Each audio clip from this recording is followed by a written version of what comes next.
I shall resign the presidency effective at noon tomorrow.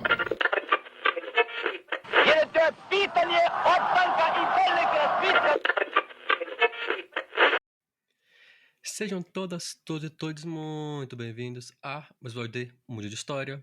E no episódio da semana, um episódio extremamente especial, porque depois de muito tempo eu tenho aqui a presença de uma convidada. Eu tô aqui com a professora Mariana Albuquerque. Seja muito bem-vinda, professora. Obrigada, Henrique, pelo convite. Um prazer estar aqui com você.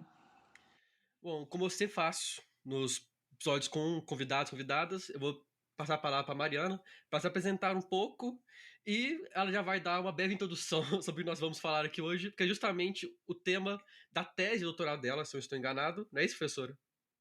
Isso, exatamente. Bom, Henrique, então, eu sou a Mariana Albuquerque, né? Como você já falou, eu sou professora do Instituto de Relações Internacionais e Defesa da UFRJ. E ao longo, né, da minha carreira acadêmica, do meu mestrado, do meu doutorado, o meu grande tema de pesquisa sempre foi a ONU, né? As organizações internacionais, os fóruns multilaterais, e dentro da ONU, mais especificamente, as relações entre os países no Conselho de Segurança. Então, eu estudei no meu mestrado o Brasil no Conselho de Segurança, e aí no meu doutorado eu queria estudar um país que pudesse, de alguma forma, ser um comparativo interessante com o Brasil. E aí eu fui estudar a Índia no Conselho de Segurança, né, para a gente ver se um país que tem poder militar, que é potência nuclear, mas que, assim como o Brasil, participa do órgão de forma eletiva, né, como membro não permanente, se a Índia tinha algum padrão de comportamento que destoava do comportamento brasileiro que eu tinha encontrado no mestrado. Então, na minha tese de doutorado, eu estudei a Índia no Conselho de Segurança. E aí, ao longo, né, da minha tese, eu tive a oportunidade de fazer trabalho de campo, de ficar 5 meses com a delegação do Brasil nas Nações Unidas, lá em Nova York, participando de um programa que não existe mais, infelizmente, mas que me deu a oportunidade de acompanhar de dentro como que a dinâmica negociadora da ONU funciona, principalmente do Conselho de Segurança.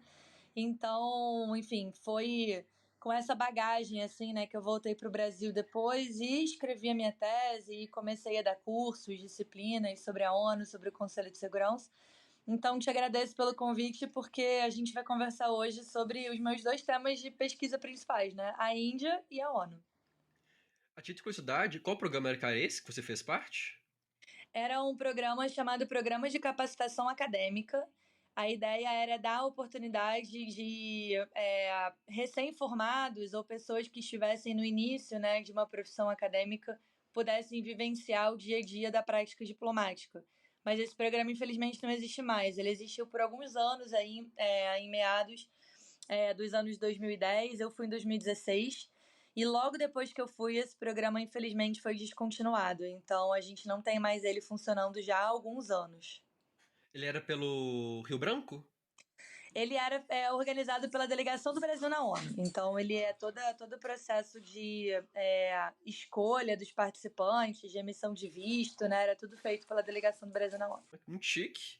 E como você falou, nós vamos comentar sobre o Brasil e a Índia, dois países potências regionais. A Índia, inclusive, que teve, deve fazer acho que um mês, a maior eleição do mundo, com quase 1 bilhão de eleitores, que reelegeu o presidente de direita nacionalista, não sei se chama aí de extrema-direita, mas de nacionalista, o Narendra Modi, é isso, não é? Narendra Modi é primeiro-ministro, né? E acho que o primeiro ponto nós podemos começar é falando o que é o conceito de segurança da ONU. Então, Henrique, o Conselho de Segurança é um dos órgãos principais, né, das Nações Unidas. Quando a Carta da ONU foi proposta para assinatura lá em 45, ela previa a existência de 6 órgãos principais. Então, dentro desses 6, a gente tem, por exemplo, a Assembleia Geral, a gente tem a Corte Internacional de Justiça e tal, e um desses órgãos é o Conselho de Segurança. E de acordo com a Carta da ONU, né, com as funções e poderes conferidos ao Conselho, o Conselho tem como missão, né, principal identificar as ameaças à paz e segurança internacional e agir em relação a essas ameaças. Então, é um órgão que opera, né, em torno da lógica da segurança coletiva, com o objetivo de, primeiro, né, identificar e, segundo, agir para evitar o escalonamento, né, em relação a possíveis ameaças ou a potenciais desequilíbrios da paz e da segurança internacional. Então, o Conselho de Segurança é isso, né? É um órgão criado para esse fim e para esse objetivo. E aí, como que o órgão funciona na prática, né? O Conselho de Segurança ele é atualmente composto por 15 membros, né? E eu digo atualmente porque na origem da ONU eram 11 membros, essa quantidade foi expandida posteriormente para dar conta também do aumento do número de membros totais da ONU depois dos processos de descolonização. Então, agora a gente tem um conselho composto por 15 membros. E esses 15 membros, eles se subdividem em 2 grupos, né? A gente tem os membros permanentes, que são 5, e os membros não permanentes, que são 10. Os membros permanentes são os chamados P5, né? Os Permanent Five. E eles são os mesmos desde sempre. Os Estados Unidos, a França e o Reino Unido, a Rússia, né, que antigamente era a União Soviética, e a China, com aí um parênteses de que durante um tempo o assento da China foi ocupado por Taiwan, né, porque depois da Revolução Popular na China, os países não reconheceram a República Popular da China de imediato, mas, né, de forma geral, sempre foram esses 5. E os membros não permanentes, eles são eleitos, né, pela Assembleia Geral para fazer mandatos de 2 anos. E esses 10 assentos não permanentes, eles são subdivididos por grupos regionais. Então, assim, só a título de exemplo, o Grupo da América Latina e Caribe, que é o grupo pelo qual o Brasil se candidata, né, para o Conselho de Segurança, ele tem 2 dessas 10 vagas. Então, 2 vagas são reservadas para a América Latina e Caribe, e é quando tem uma dessas vagas abertas que o Brasil pode pleitear a sua eleição. Então, em termos de composição e função, é assim que o Conselho de Segurança se organiza, mas eu imagino que a sua próxima pergunta vai ser relacionada ao processo decisório, ao poder de veto, etc. Então, vou passar a palavra para você. Exatamente, inclusive eu achava que a América Latina tinha mais vagas, mas faz sentido pela quantidade de países membros da ONU. E eu quero falar justamente sobre a eleição, que são os 2 tópicos que eu coloquei, porque aqui no podcast eu falei sobre a invasão do Iraque e sobre a guerra civil na Iugoslávia. E são 2 momentos, principalmente no Iraque, onde o CSNU vetou ações, não aprovou as ações. Então, no primeiro momento, eu gostaria que se falasse um pouco o que é o veto, quem tem o veto, e segundo momento falasse por que alguns países podem desrespeitar esse veto, como os Estados Unidos e o Reino Unido fizeram para invadir o Iraque, como os países da OTAN fizeram para invadirem, ou por exemplo, para, não sei se vai se chama de invasão ou de intervenção militar na Iugoslávia. E se você acha que esse veto funciona ou ele é mais uma ferramenta para manter essa hegemonia do P5? Então, esse é um dos pontos centrais, assim, para entender a atuação da ONU, porque a gente precisa entender o que é o poder de veto e por que ele foi proposto, né? Essa ideia, né, do poder de veto, o primeiro ponto importante de todo mundo saber é que não tem a palavra veto na Carta da ONU, tá? O que a gente chama de poder de veto, ele é uma decorrência do processo decisório que a Carta da ONU estabelece. E esse processo parte de 2 etapas. A primeira etapa é que dentre os 15 países do Conselho de Segurança, a gente precisa ter um quórum de 9. Tá? Então, 9 países precisam estar de acordo com uma resolução para ela passar. Essa é a primeira etapa. A segunda etapa é que, dentre esses 9, a gente precisa ter os 5 membros permanentes. E é daí que vem o poder de veto. Porque se um dos 5 permanentes não estiver de acordo com aquela resolução, a resolução não passa, tá? E aí, assim, importante dizer que não estiver de acordo significa votar não. A abstenção, ela não conta nesse caso, né? Então, a abstenção, ela não impede uma resolução de ser aprovada. Só que a gente precisa cumprir esses 2 critérios, e isso é uma coisa, às vezes, mal entendida. Porque se os 10 membros permanentes se unirem para votar de forma contrária a uma resolução, mesmo se os 5 permanentes votarem que sim, a resolução também não passa, porque a gente não vai ter o quórum de 9, entendeu? Então, precisa cumprir essas 2 etapas simultaneamente. Ter 9 votos, e dentre desses 9 votos, a gente ter, ou com voto a favor ou com abstenção, né, os 5 membros permanentes. E por que isso foi colocado dessa forma na Carta da ONU?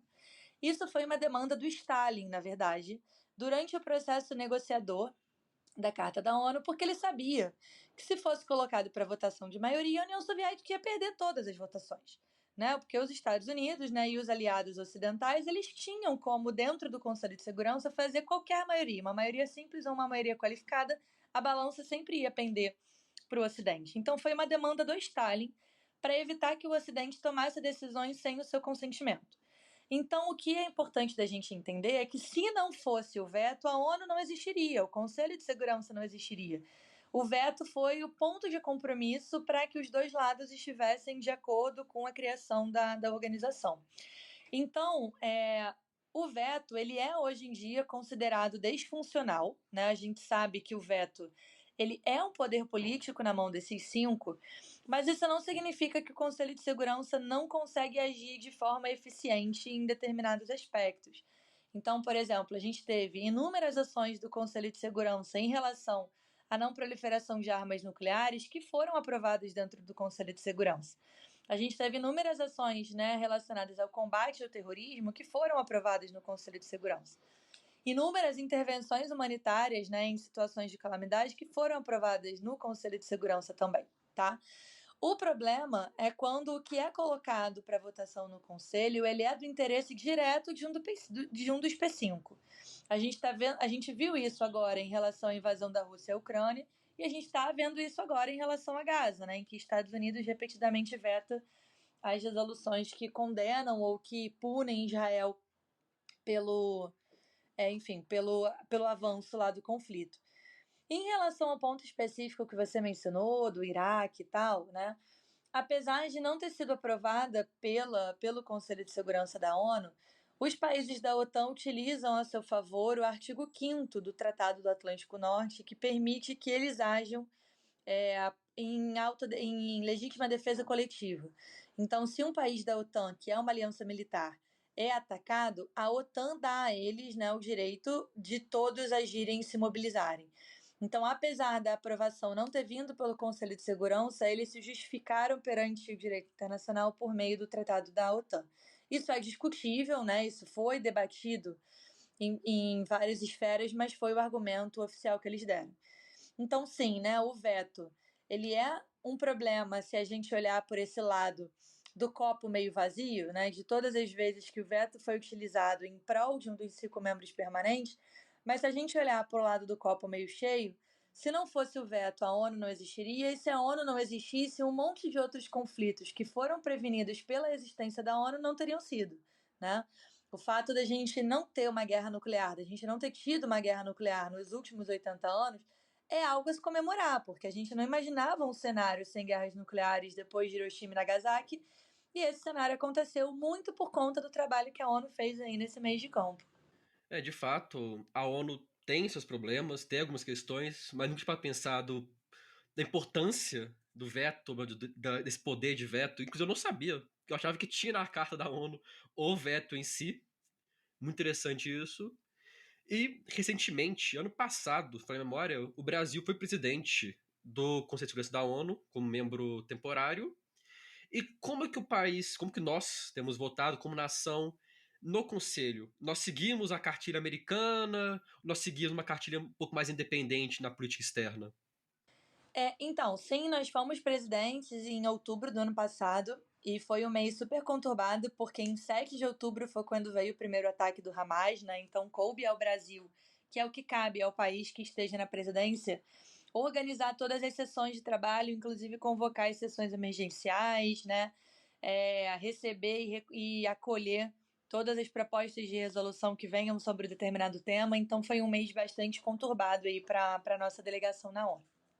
E aí, só também para deixar claro, né, que essa presidência, ela é rotativa por ordem alfabética. Então, assim, a gente foi eleito para estar no Conselho de Segurança, mas a gente já sabia quando seria a nossa presidência, né? Dentre os membros do Conselho de Segurança, todos têm a oportunidade de ao menos uma vez ser presidente durante o seu mandato. Não é uma eleição para ver quem vai ser presidente, não. E como que a gente tradicionalmente vota?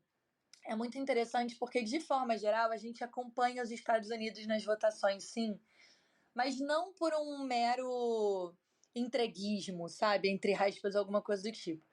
É porque dentro do Conselho de Segurança, essa assimetria entre os membros permanentes e os membros não permanentes, ela torna os custos políticos da quebra do consenso muito altos para os membros não permanentes, né? Se todos os países, se 14 países vão votar que sim e a gente vota que não, a gente está se isolando meio que a troco de nada, porque esse nosso voto não vai mudar, né, o resultado. Então, o que, que o Brasil normalmente faz? Né? O Brasil normalmente acompanha o consenso. Então, a gente não gosta de quebrar o consenso. E esse consenso que nos interessa, normalmente é um consenso que está de acordo com as potências ocidentais. Né? A gente tem a maioria dos votos no pós-Guerra Fria individuais, né, sendo dados pela Rússia e pela China. Então acaba que a gente, para não quebrar o consenso, fica do lado da maioria, que é acompanhar o voto dos Estados Unidos, da França e do Reino Unido. Esses três tradicionalmente votam juntos. Mas a gente tem alguns exemplos de tentativas mais ousadas e mais ambiciosas do Brasil. No mandato anterior que a gente fez, né, que foi no ano de 2010, 2011, a gente teve, por coincidência, todos os demais países do BRICS no Conselho simultaneamente. Então, a Rússia e a China, que já estariam lá de qualquer jeito, né, por serem permanentes, mas a África do Sul e a Índia foram eleitos, né, no mesmo período que a gente. E ali, naquele contexto, a gente teve alguns exemplos do Brasil articulando, junto com os países do BRICS, votações que iam, né, de encontro àquilo que os Estados Unidos tinham proposto. Então, não é que a gente se aproxima do voto dos Estados Unidos porque a gente está sendo servil à opinião deles, mas sim porque a própria estrutura do Conselho desincentiva o Brasil, né, de votar de outra forma. E a gente teve nesse último mandato também um exemplo interessante, que foi logo depois da proposta do Brasil da declaração de Teherã, né, daquele acordo sobre a negociação com a Turquia em relação ao programa nuclear do Irã. Logo depois que a gente fez toda a negociação para a declaração de Teherã, o Conselho de Segurança aprovou uma nova rodada de sanções ao Irã, muito puxado pelos Estados Unidos. E aí, como para o Brasil isso era um grande desprestígio diplomático, a gente votou contra, junto com a Turquia, né, mesmo batendo de frente com os Estados Unidos. Então, quando eram temas nos quais eram muito caros para a nossa diplomacia, a gente, assim, ou se absteve ou votou contrário, né? Mas, de forma geral, para aqueles temas mais do dia a dia, a gente tende a acompanhar o consenso. E, inclusive, se me falha a memória, os Estados Unidos votou contra a proposta do Brasil de cessar fogo em Gaza, se não estou enganado. Isso, na verdade, porque para os Estados Unidos qualquer resolução sobre o conflito em Gaza não pode colocar Israel e Hamas na mesma balança. Né? Os Estados Unidos acha que o Hamas é culpado pelo atual conflito e que Israel respondeu em legítima defesa. Então, qualquer proposta que não deixasse isso muito claro, os Estados Unidos se colocou de forma contrária, e esse foi o caso da proposta brasileira. A proposta brasileira não mencionava nomes, né? A gente não falava nem Hamas, nem Comando de Israel, nem nada do tipo, a gente só mencionava a necessidade de ter pausas humanitárias e corredor humanitário para o conflito em Gaza, e os Estados Unidos, né, exigia que nominalmente o Hamas fosse responsabilizado. Então, o desacordo dos Estados Unidos com a proposta brasileira não era porque foi uma proposta que veio do Brasil, né, não era uma coisa pessoal com o Brasil, era em relação aos termos do texto. E eles se posicionaram dessa mesma forma em relação a todas as outras propostas que vieram, que ou não mencionavam o Hamas ou colocavam os dois em pé de igualdade, como foi o caso das propostas que vieram da Rússia, por exemplo. Perfeito. E seguindo um pouco ali, saindo do Oriente Médio, um pouco indo para o Extremo Oriente, para falarmos do outro país que é o foco desse episódio, que é a Índia. Atualmente, como eu comentei, o Narendra Modi foi reeleito pelo terceiro mandato, eu acho, se não enganado, como primeiro-ministro, no governo extremamente nacionalista, e com uma Índia crescendo economicamente cada vez mais, se mostrando uma potência regional cada vez maior, apesar de estar ali próxima de rivais históricos, que são o Paquistão e a China. E eu queria que você comentasse um pouco qual o interesse da Índia no CSNU e se a Índia almeja em uma possível futura reforma no CSNU, um cargo de membro permanente no Conselho. Então, o interesse da Índia no Conselho de Segurança ele é total, porque a Índia já foi objeto de resoluções no Conselho de Segurança, né? Principalmente ali na época das guerras indo-paquistanesas nos anos 70. E a Índia também tem, né, conflitos de segurança com a China, como você mencionou, na fronteira norte indiana, ali na região do Tibete. Então, estar no Conselho de Segurança para a Índia é mutuamente uma forma de autodefesa, né, de estar lá para se proteger de eventuais resoluções que possam vir, como já vieram no passado, contra ela própria, né? Lembrando aqui que a Índia é uma potência nuclear, mas que se nuclearizou fora do TNP, né? A Índia não assina o Tratado de Não Proliferação. Então, ela é um país que tem aí as suas ambivalências na questão de segurança. Então, primeiro né, uma questão de defesa, mas também é uma questão da Índia se posicionar como uma produtora de normas internacionais, que é algo que a Índia, assim como o Brasil, tem muito interesse em fazer. A ideia das reformas, né, das instituições multilaterais que tanto a Índia quanto o Brasil pleiteiam é também para a gente mostrar que existe uma forma alternativa de se pensar a segurança internacional, que não é apenas a forma que vem das grandes potências ocidentais. Então, a Índia ela tem interesse de ser membro permanente do Conselho de Segurança, e inclusive ela se articula com o Brasil para esse fim. A Índia e o Brasil fazem parte, junto com o Japão e com a Alemanha, de um grupo chamado G4, que é um grupo que tem uma proposta concreta de reforma do Conselho de Segurança que pede 6 novas vagas permanentes, para além deles 4 para mais 2 países africanos, tá? E essa proposta do G4, ela inicialmente pedia a entrada desses 6 novos membros com os mesmos direitos dos atuais membros permanentes, então com poder de veto, com tudo isso. Só que já tem, né, inúmeros trabalhos feitos pela própria ONU que mostram que ampliar o poder de veto seria um grande problema. Porque se a gente tem agora 5 pontos de veto, a gente poderia passar até 11. Então a dificuldade do Conselho de trabalhar seria ainda maior. Na verdade, todas as propostas sobre o veto que a gente vê na ONU agora, e a gente vai ter esse ano, em setembro, a Cúpula do Futuro, que tem exatamente o objetivo de verificar reformas à Carta da ONU, elas são no sentido de limitar o veto e não de ampliar o veto. Então, o G4 ele aceitou entrar no Conselho de Segurança mesmo sem o veto. Eles querem a permanência, porque a permanência em si dá para eles algumas vantagens, né? Os membros permanentes, eles acabam sendo os principais líderes de comissões e subcomitês do Conselho de Segurança, eles acabam tendo um peso mais alto na definição de quem vai fazer os rascunhos das resoluções. Então, ser permanente já é uma vantagem gigantesca, mesmo sem o veto, né? Que te dá um conhecimento muito maior dos métodos de trabalho para que você tente moldar, né, as regras a seu favor. Então, né, via G4, tanto o Brasil quanto a Índia pleiteiam, sim, esse assento no Conselho de Segurança. Por motivos diferentes, né? Para o Brasil, é mais por esse segundo aspecto que a Índia pede, por essa ideia de ajudar a produzir as normas internacionais, já que o Brasil não é uma potência militar. Mas para a Índia tem também esse aspecto de defesa, né? De se proteger de eventuais resoluções que possam ser colocadas em pauta contra ela própria. E é interessante a questão do Brasil também, porque na última cúpula dos BRICS, que teve a ampliação dos membros para o Banco de Desenvolvimento dos BRICS, a Rússia e a China passaram a apoiar o Brasil para o assento permanente. E como você falou, o Brasil não tem grandes inimizades na América Latina, nós somos um país, pelo contrário, nós temos conhecidos diplomaticamente pela paz. E qual seria o interesse do Brasil especificamente como membro permanente? Seria, como você falou, apenas a questão de elaborar as regras, correto? Sim, e também de estar presente em mais espaços decisórios para corrigir, né, o que o Brasil acha que é uma inconsistência entre a composição que o Conselho de Segurança tem hoje e o atual equilíbrio de poder, né, de 2024. O Brasil acha que o Conselho de Segurança reflete uma ordem de 1945 que não é mais a ordem que a gente deveria ter agora que a gente tem potências emergentes participando ativamente das tomadas de decisão internacional. Então, essas potências emergentes elas ganharam espaço em diversos outros fóruns e não no Conselho. Então, essa é uma demanda brasileira.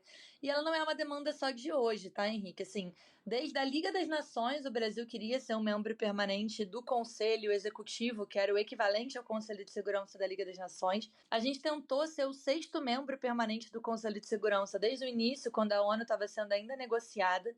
E a gente sempre teve essa ideia de que o Brasil era um representante, né, do terceiro mundo, um representante do sul global. Agora, engraçado você ter mencionado, né, a gente não ter muitas inimizades na América Latina. Isso é verdade, né? A gente não tem, assim, um grande conflito, mas a gente não tem um apoio expressivo de todos os países da América Latina, porque, por questões identitárias, né, o Brasil realmente não é tão próximo, nem tem as mesmas sensibilidades e as mesmas prioridades políticos diplomáticas dos países, por exemplo, da América Central ou até do México, lá na América do Norte. Então, assim, o México e a Argentina, eles não apoiam o Brasil, né, entrado nesse pleito do Brasil, né, no Conselho de Segurança. E sobre o apoio dos BRICS, a Rússia apoia o Brasil já há bastante tempo, né, e apoia o Brasil nominalmente, assim como o Reino Unido e a França. A China, ela apoia uma reforma do Conselho de Segurança e ela apoia uma reforma que inclua países do BRICS, né? Mas ela não apoia nominalmente o Brasil, exatamente porque o pleito do Brasil é casado com o pleito da Índia. E a China não apoia a entrada da Índia, tá? Por motivos óbvios aqui, como eu já antecipei, por conta dos conflitos ali de fronteira. Então, sempre na cúpula dos BRICS vem, ou nas cúpulas do G20, né, que esses países também estão representados, vem um apoio à reforma do Conselho de Segurança com maior representatividade dos países emergentes, mas dificilmente você vai ver saindo da boca da China um apoio ao Brasil, tá? Exatamente por conta, né, não é pelo Brasil em si, é por conta do G4, porque a China não quer nem a Índia nem o Japão, e ambos estão no G4, né? E com toda certeza, o próprio Paquistão também faz toda a pressão diplomática, por questões óbvias também, para a Índia não entrar no CSNU como permanente. Sim, o Paquistão, foi até bom você ter falado isso, porque o Paquistão, a Argentina e o México, eles fazem parte de um outro grupo, né, chamado Unidos pelo Consenso, que é um grupo que questiona a proposta do G4 e tem uma proposta alternativa de reforma, né, do Conselho de Segurança, que até é uma proposta bem interessante, que é uma proposta que não pede novas vagas permanentes, mas pede a criação do cargo de membro semi-permanente, que seria o país que poderiam ficar 8 anos no Conselho de Segurança ao invés de ficar 2. Então é uma proposta interessante porque esses países sabem que se forem criados novos assentos permanentes, não vai ser para eles, né? A Argentina sabe que se vier um assento permanente para a América Latina, não é para a Argentina. Mas se for semi-permanente, aí a Argentina está na briga, porque o Brasil vai ficar 8 anos e depois outro país vai ficar 8 anos. E aí a Argentina tem muita chance de ser eleita, e aí o México tem muita chance de ser eleito. A mesma coisa em relação ao Paquistão lá no sul da Ásia, né? Então, outros países como a Coreia do Sul, como Portugal, fazem parte desse grupo do Unidos pelo Consenso. São esses países não tão grandes quanto os membros do G4, mas ainda assim competitivos, né, em processos eleitorais. Então, Paquistão, México e Argentina, eles fazem parte desse grupo e questionam, portanto, a entrada do G4 exatamente por não quererem, né, não considerarem que os membros do G4 são os legítimos representantes das suas regiões. Isso é muito interessante, que é basicamente conflitos locais partindo para uma esfera global de disputas políticas. Eu gosto muito da política e tem esses com pequenas coisas, pequenos conflitos históricos que o Brasil e a Argentina tiveram atualmente até que não, mas já tiveram um pequeno conflito diplomático. É muito interessante como que isso acaba levando para a ONU, levando para o CSNU, e no dia a dia nós presenciamos isso nas É, notícias, nas reportagens. exatamente.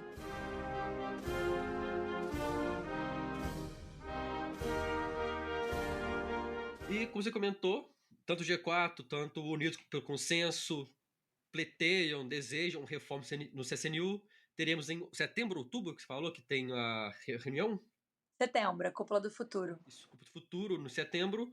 Como que você vê essa possível reforma e, se possível, a curto, médio ou longo prazo?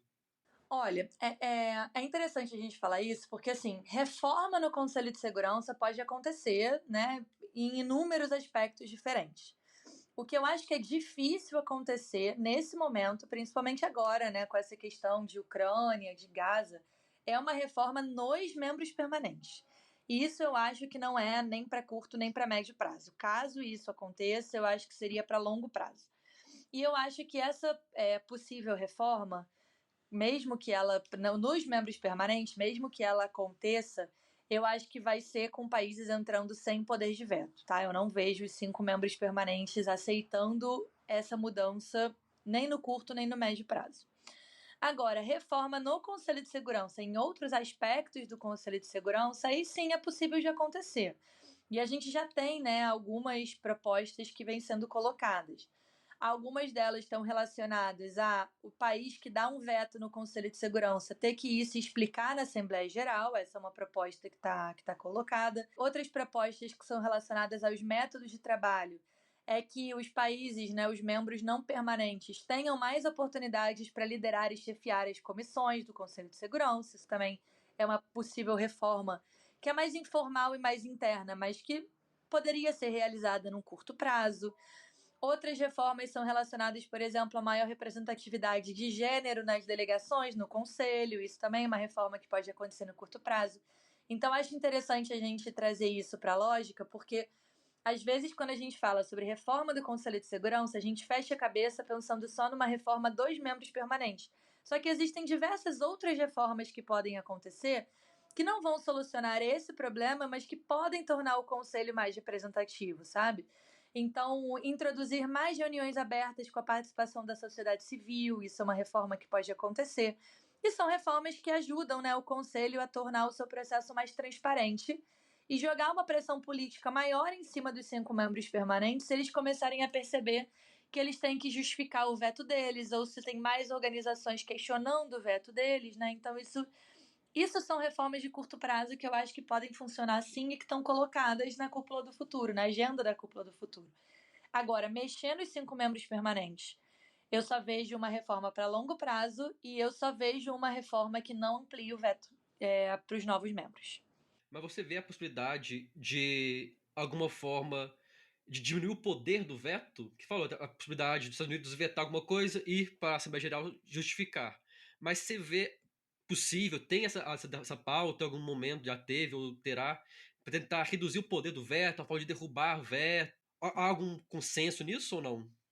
Tem algumas propostas nesse sentido, inclusive tem uma resolução que foi aprovada já na Assembleia Geral da ONU, que é a conhecida Uniting for Peace, né? Então, Unidos pela Paz, que é uma resolução que já foi usada no passado, inclusive foi a resolução que foi utilizada para aprovar o envio de tropas na Guerra da Coreia, lá nos anos 50, porque o Conselho de Segurança ficou travado no assunto por conta da União Soviética, né? A resolução Unidos pelo Uniting for Peace tem como base a ideia de que se um tema é travado no Conselho de Segurança, ele vai para apreciação da Assembleia Geral.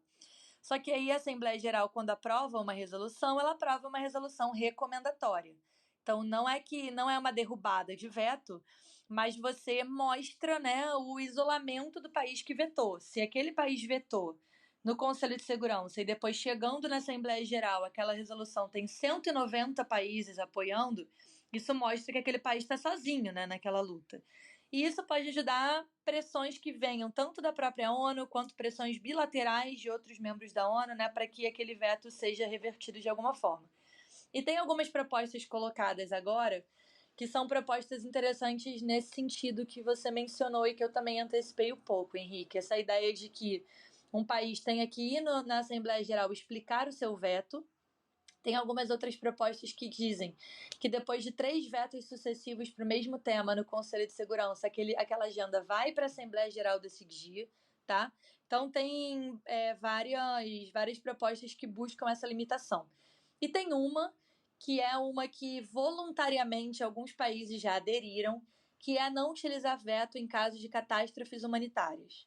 Então, se for uma catástrofe humanitária que assim a ONU precisa aprovar uma operação de paz de emergência para poder fazer uma intervenção humanitária, tem países como, por exemplo, a França, que já afirmaram que não vão utilizar o veto dentro desses casos, tá? Então, essas são as opções. E aí, isso está colocado na agenda para a cúpula do futuro também, e pode ser algo que tem mais chance de avançar, tá, do que uma reforma entre os 5 membros permanentes. Isso é interessante porque essas negociações diplomáticas, e a gente nem precisa ir muito longe, a gente vê isso acontecendo aqui no nosso próprio poder legislativo, você tem que ceder em alguma parte para poder manter outros privilégios. Então, alguma coisa os membros permanentes vão ter que ceder. Talvez o que eles consigam ceder seja essa ideia, né, de reduzir o veto em catástrofe humanitária. Talvez o que a gente consiga que eles cedam é prestar esclarecimento na Assembleia Geral. Então, de qualquer forma, algum avanço eu acho que vai acontecer, né? Mexer no veto é mais difícil, mas fazer essas mudanças mais nos bastidores eu acho que pode acontecer sim. Como você comentou, professora, em um momento nós estamos presenciando uma guerra na Ucrânia e um massacre em Gaza com as potências, não apenas do CSNU, mas as potências nucleares envolvidas com pressão política, pressão militar. De fato, uma reforma no PC seria muito complicada, mas eu confesso que eu fico muito satisfeito de saber que há outras propostas a serem feitas, porque não sei se você conhece, professor, aqueles programas de simulação de ONU de colégio. Claro, sim. Eu cheguei a participar, fui secretário-geral do meu colégio de ensino médio, e era sempre aquela questão assim, de nós discutirmos os vetos, explicar para os alunos o que eram os vetos, e todo mundo falava, nossa, que coisa horrível, tem que acabar, não pode ser isso, e essa questão, esse desconforto nosso na adolescência acaba se mostrando também na política, porque nós vimos os Estados Unidos vetar diversas propostas de paz em Gaza por questões políticas e apoio a Israel. Então eu fico muito feliz de saber isso. Nós poderemos acompanhar, ou melhor dizendo, vai ter um vídeo, vai ter filmagem dessa reunião? Todas as reuniões do Conselho de Segurança que são abertas, né? Porque tem algumas reuniões que são fechadas para que os membros façam consultas mútuas e aí depois abre-se para votação em plenário. Todas as votações que são abertas, elas são transmitidas ao vivo pela UNTV, que é o site da ONU, né, de transmissão, não só do Conselho de Segurança, mas de todos os outros órgãos. Então, por exemplo, se vai ter alguma votação, escolha do novo secretário-geral, a gente pode assistir ao vivo pela UNTV, tá? Eles fazem a transmissão. E para algumas reuniões, para as reuniões que são reuniões oficiais, tem transmissão, tem tradução também, tá? O português não é língua oficial da ONU, mas o espanhol é. Então, talvez para alguns escutar ali ao vivo, né, sem ser legendado em espanhol, possa ser mais confortável do que em inglês. Então, a maioria das reuniões é traduzida por espanhol também. Então, essa é uma dica que eu deixo, assim, para quem quiser acompanhar mais de perto, é usar a UNTV. Fora isso, tem vários recursos muito interessantes no site da ONU. Tem dentro do site da biblioteca da ONU, por exemplo, da UN Library, tem um FAQ, né, uma página com perguntas frequentes, que tem a pergunta frequente e tem link para material adicional sobre aquela pergunta, sabe? Então, tem perguntas, por exemplo, que é o que é o poder de veto? E aí explica o que é poder de veto e tem o link para o artigo da Carta da ONU que fala sobre isso. Então, é realmente uma fonte bem interessante para acompanhar. E fora isso, existe uma outra ferramenta, Henrique, que eu acho muito legal, que pode até ajudar o pessoal aí que faz simulação, mas não só, né? Que é o chamado UN Thesaurus. Thesaurus, né, com TH, é o termo para enciclopédia, para dicionário. E aí existe, né, um dicionário da ONU. Então é muito legal porque às vezes a gente fica na dúvida de tipo, qual é uma definição internacionalmente aceita de direitos humanos? Você pode entrar lá nesse Thesaurus, botar direitos humanos, claro que não em português, porque ele não vai reconhecer, né? Em alguma das línguas oficiais da ONU, você pode colocar lá, por exemplo, Human Rights, e o Thesaurus vai te dizer quais são os direitos que a ONU considera direitos humanos. Então vai estar lá, por exemplo, direito da criança, direito ao desenvolvimento, direito político, direito civil, etc. E aí você vai ver, por exemplo, que direito das mulheres não está. E aí, é, e aí isso te ajuda, né, a entender um pouco algumas questões, né, alguns temas interessantes. Então vale a pena também acompanhar essas fontes, deixo essas dicas aí de ferramentas adicionais para o pessoal que está ouvindo a gente. E a título de curiosidade, eu joguei aqui no Google, as línguas oficiais é inglês, espanhol, francês, chinês, russo e árabe. Isso, exatamente. o Brasil, junto com a comunidade de países de língua portuguesa, pleiteia, né, a entrada do português como língua oficial, mas está bem longe assim disso acontecer. Primeiro que cada entrada de língua oficial nova na ONU gera um aumento de custos para a organização gigantesco, porque aí significa que você tem que promover tradução tanto das reuniões quanto de todos os documentos para aquela nova língua, né? E segundo, que se o critério é a quantidade de falantes, o português não é o mais competitivo aí para entrar nessa linha, né? Primeiro que os indianos ganham nessa disparados da gente para poder colocar o hindi como língua oficial. Então, a gente tenta, e existem algumas ferramentas da ONU em português. Existe o canal ONU Brasil, que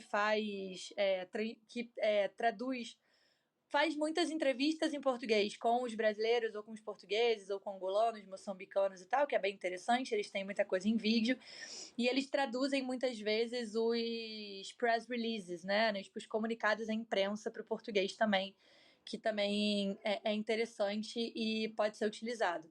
E a rádio da ONU, que a gente também acessa lá pelo site da ONU, também tem alguns programas que são traduzidos para o português, mas são mais essas partes de comunicação de imprensa e não a parte oficial lá de negociação. Mas também, qualquer forma, mesmo em inglês, francês ou russo, para aquele ouvinte ou aquela ouvinte que escuta, que aprende ou lê, não deixa ser uma forma de estudar também. O francês é a língua oficial da diplomacia, se eu estou enganado. O francês foi a língua oficial da diplomacia durante muitos anos, né? Depois foi substituído pelo inglês. E o russo e o mandarim, dentro dessa lógica, foi um pedido, né, da Rússia e da China ali no período de criação da ONU. E o espanhol realmente foi por abrangência continental e número de falantes, né? A gente tem muitas pessoas que falam espanhol na Europa, na América Latina, espalhadas pelo mundo, muitas diásporas. Então, está relacionado a isso, e o árabe também. O árabe também foi por uma questão de quantidade de falantes, e nessa o português acabou ficando para trás. Não, se pegando as 6 línguas, só o russo não tem muita gente falando. Se pegar todos os lusófonos do mundo, não dá metade dos falantes de chinês. Pois é. A gente até tem, né, muita população russófona nos ex-países soviéticos, só que muitos deles hoje em dia, como a Ucrânia, até por questões com a Rússia, não tem mais usado, né, o russo como língua de comunicação oficial, e sim o inglês. Então, até nisso, a Rússia está perdendo um pouco com essa invasão infundada lá na Ucrânia. E bom, saindo um pouco do CSNU, mas ficando ainda lá no Extremo Oriente, que dicas você daria para quem quer estudar a Índia e se tem que falar inglês, ou se é, melhor dizendo, se falar inglês é essencial, ou é ajuda, tem que falar hindi, não tem? Quais dicas você conseguiria dar? Então, eu estudo Índia e eu não falo hindi, né? Eu só falo Namaskar e Dhanyavad, que é bom dia e obrigado. Então, sabendo inglês, você se vira muito bem, porque a maioria das publicações acadêmicas ou, né, das questões oficiais, elas acabam saindo em inglês também, então não é... A população lá, em geral, fala inglês ou entende inglês, né? Quanto mais para o interior você for, mais difícil, quanto mais nos grandes centros, sim. Mas eu nunca tive nenhuma dificuldade de me comunicar lá. Eu já fui para a Índia várias vezes, então por isso que eu tô falando também pela experiência própria. Mas em português a gente não tem muita coisa, infelizmente, publicada sobre Índia e sobre política externa. E aí eu posso deixar 3 dicas assim principais para quem está ouvindo a gente. O primeiro é um livro que eu sempre indico, porque eu acho que ele é um livro que ajuda a ter uma visão mais ampla sobre a cultura, sobre a sociedade, que é um livro chamado Os Indianos, escrito pela jornalista Florência Costa. Ele é um livro daquela coleção de nacionalidades, sabe? Que tem os árabes, os libaneses, os europeus, né? E aí tem os indianos dentro dessa coleção. E a Florência Costa é uma jornalista que morou na Índia há muitos anos. Então ela conta ali também pela sua experiência a questão religiosa, né? Todo esse processo. Explica as castas, então é bem interessante. E aí, vindo mais para a parte das relações internacionais, eu vou fazer uma autopropaganda e indicar, né, o livro da minha tese, que é O Brasil e Índia no Conselho de Segurança das Nações Unidas. Foi publicado em 2020 pela editora Apres. E apesar de ser, né, focado na atuação do Brasil e na Índia no Conselho de Segurança, tem um capítulo histórico que conta todo o processo de independência indiana, como que a Índia se separou, né, do Paquistão e depois de Bangladesh, os impactos que isso teve na questão de segurança da Índia, na questão socioeconômica. Então, para quem tem interesse na Índia, mas também no Conselho de Segurança, eu deixo a sugestão do meu livro. E o terceiro é a tese de doutorado do Eric Ribeiro, que defendeu o doutorado há alguns anos na Universidade Federal do Rio Grande do Sul, em que o Eric estudou a grande estratégia da Índia. Então, é mais para essa parte de política de segurança e política de defesa, o processo de militarização, o processo de relacionamento da Índia com seus vizinhos. E o Eric é, enfim, além de um ótimo acadêmico, né, um dos pioneiros que eu usei muito os escritos do Eric para escrever o meu trabalho também. Então, ele é uma pessoa assim que eu confio, que faz uma pesquisa detalhada sobre Índia, porque esse é um alerta que eu deixo aí para todo mundo que está ouvindo a gente, que é desconfiar um pouco desses tudólogos, sabe? Daquela galera que vai na televisão falar sobre a eleição da Índia, mas que viu o resultado da eleição um dia antes de entrar no ar ao vivo. Aí, o resultado da eleição na Índia tende a uma dinâmica que não é apenas eleitoral, que é uma dinâmica de transformação social, né? Então, tomem cuidado também com aquela galera que pesquisa BRICS e que acha que porque pesquisa BRICS sabe de Índia, não sabe, né? Então, assim, eu recomendo essas três fontes como, né, e eu inclusa nisso como pessoas que realmente fazem da Índia o seu objeto de estudo e não só algo acessório que olha de vez em quando, porque é um país que não dá para a gente simplificar, não dá para a gente generalizar, não dá para a gente olhar só pela ótica de a extrema-direita está crescendo na Índia. Está crescendo, mas é uma extrema-direita que atende a questões sociais diferentes de uma extrema-direita brasileira, de uma extrema-direita europeia, né? Então, que entendam mais essas particularidades, eu deixo aí essas três sugestões para vocês. Nós estamos falando de um país com 1,4, 1,5 bilhão de pessoas. Deve ter provavelmente algumas centenas de etnias dentro da Índia, algumas centenas de línguas. Sim, exatamente. Então, assim, é impossível você juntar tudo em um lugarzinho só. E o seu livro, a gente consegue comprar ele aonde? Tem a venda no site da editora, então da editora Apres.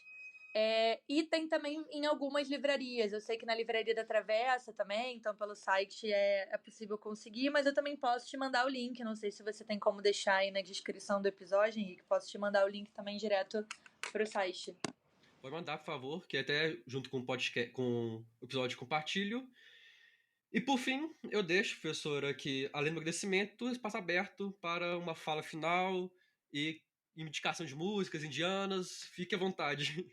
Olha, indicações de músicas indianas, eu tô fraca nesse aspecto. Eu adoro as músicas, mas eu dificilmente sei o nome delas, então, em relação a isso, eu vou deixar passar. Mas para o pessoal que quer saber mais sobre a Índia, eu deixo aqui a indicação de acompanhar as publicações de um think tank indiano chamado Observer Research Foundation. É a ORF, a sigla. Vocês podem procurar por ORF Índia, que vocês vão achar facilmente. Eles são o maior think tank da Índia e eles fazem realmente uma pesquisa de qualidade, assim, sabe? Sobre a Índia no mundo, sobre a política externa indiana. Então, se vocês entrarem no site deles e quiserem pesquisar mais sobre a relação da Índia com o regime de meio ambiente, da Índia com regimes de terrorismo, da Índia com regimes de não proliferação, o ORF é uma boa fonte, né? Então, ORF, Observer Research Foundation, é uma sugestão de fonte indiana, né? Fonte primária indiana que publica em inglês para vocês acompanharem também. E bom, no mais, professor, muito obrigado pela participação, pela essa aula. Eu aprendi muita coisa, certeza que quem ouvir vai ver também. Como eu comentei lá atrás, é muito complicado achar fontes sobre a Ásia, no geral, aqui no Brasil. Acho muito complicado. Então é sempre bom manter contato com professores, professoras que estudam não só a Índia, mas China, Paquistão, Bangladesh. Eu quero muito falar sobre Bangladesh, inclusive. Não sei se você conhece alguém que estuda Bangladesh, que eu tô querendo bater um papo sobre. Difícil, difícil. Aqui no Brasil, bem difícil. Pois é. Mas, professor, muito obrigado. Obrigado de coração. Foi uma excelente participação. Algum comentário final? Não, só agradecer também pelo convite e dizer que eu fico à disposição dos ouvintes que quiserem entrar em contato. A forma mais fácil de entrar em contato comigo é por meio de um Instagram que eu administro, que é o ONU em Pauta. Então, ONU em Pauta, @ONU em Pauta no Instagram e apenas no Instagram. É uma rede social em que eu uso para compartilhar informações sobre a ONU, mas tem muita coisa lá, principalmente sobre a ONU, mas tem muita coisa lá sobre a Índia também, uma cobertura aí das últimas eleições. Então, também sigam, né, o ONU em Pauta para se manter informados, mas se precisarem de alguma informação adicional, a melhor forma de falar comigo é lá pelo direct do ONU em Pauta. Bom, que eu já divulgo também.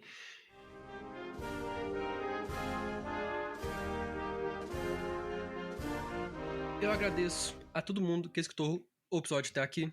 Convido você que nos escuta a nos seguir nas redes sociais, Twitter, Instagram e Facebook, nas páginas @mundohistoria. Lá você será sempre informado de quando um novo episódio for publicado ou quando houver algum atraso. No nosso Instagram você consegue ainda encontrar o link do nosso Catarse e do Pix para você que tem interesse e condições financiar o podcast com um valor único ou um valor mensal. Mas você também pode nos ajudar e muito compartilhando esse e outro episódio com seus amigos, colegas, familiares, companheiros, qualquer um que você acha que possa gostar desse episódio, de outros temas e de entender um pouco mais sobre história.